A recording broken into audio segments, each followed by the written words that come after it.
Hey there, welcome back to channel. Today in this video I like to share you guys how to download Good Luck application from any country. So let's find out in this video. I am SHADAT'S from SHADAT'S DAYOUT. So guys, start the video. So at first you have to connect your Wi-Fi, then you have to remove the SIM card from your smartphone. Then click to the Galaxy Store application and wait for 2 seconds and go there and click force stop.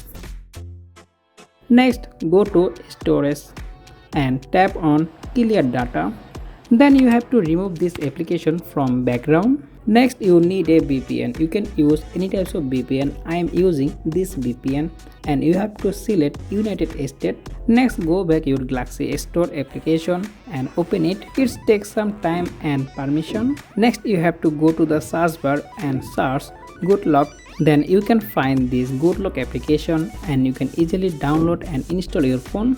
So this is all about the today video. I hope you guys like this video. If you like this video, please like and share and sub the channel. See you to another video. I am SHADAT'S from SHADAT'S DAYOUT. Allah Hafiz.